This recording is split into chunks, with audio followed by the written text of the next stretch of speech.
Yeah, so Joey Janela and Brodie Lee Jr., they did this angle over the weekend where, did you get to see the angle at all? I did. So I thought Brodie Lee Jr. was actually like, he was pretty good, man. Like Brodie was in the ring. The kid is 14 years old.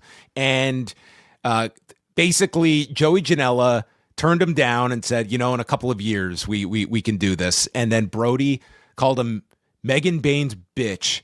And Janela just snapped, and he's got this look on his face, and he's got the missing tooth, and he turns around and he swats Brodie Jr.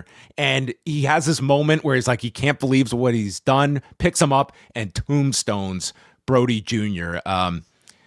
Listen, this is Joey Janela's calling card. Okay. He is, whether it is an aging legend or it's Nick Wayne, or in this case, it's Brodie Jr., I can almost guarantee that Joey Janela is going to have a fantastic performance here with Brodie Jr. And I feel like this spring break feels a lot more interesting than even last year's with Janela and Sabu, because I would say outside of that match, I don't know if spring break really had the hold on the Mania weekend crowd as past years.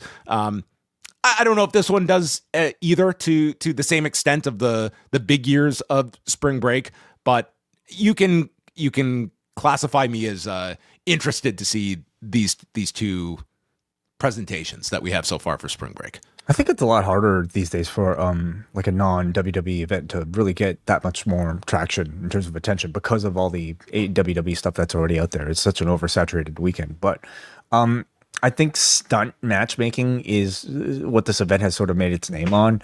And I feel like this year's two big stunt matches in Sandman versus the Invisible Man and this one are ones that to me hit like the right note, of like curiosity and attention, that we are certainly talking about it, that, will maybe drive enough interest in people just simply watching the online clips associated with it. But in the end, I think stunts have to deliver in entertainment, and in the case of like Joey Janela versus Brodie Lee, I think it's got to deliver in some quality. Like this is a kid who's actually been training for quite a bit, so I'm actually quite curious to see what he brings. And the audience will be really hot and supportive. So if they're seeking like if they're seeking that buzz and they're seeking that controversy, then it's doing something like violent with like a 14-year-old kid.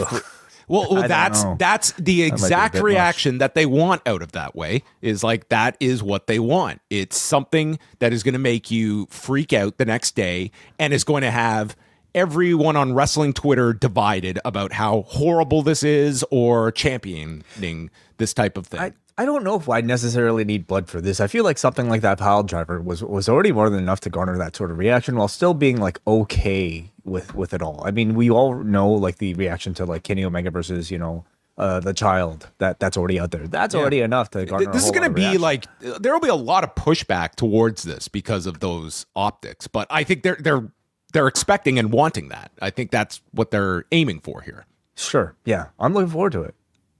Well, that's the Friday night as well. So you can go to that if you're in Vegas and then swing on over. Well, this show won't be over by the time the Hall of Fame starts.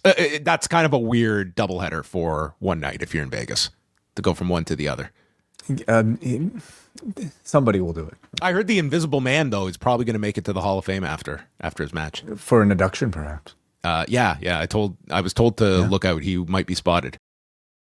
The Post Wrestling Cafe is your one-stop shop for all of the coverage that Post Wrestling has to offer. Two big rewind-aways this month with WWF Insurrection from May of 2002. This UK-only pay-per-view featured the Raw brand going overseas and ending with the infamous plane ride from hell. Then we're going to take a look at AWA's Super Sunday from April of 1983. A new edition of Talk Can Be Yours, plus MCU Later, Book Club, and coverage of UFC 326, TNA Sacrifice, and of course, XL editions of Rewind a Raw, Dynamite, and SmackDown with all the news of the day. Join now at postwrestlingcafe.com.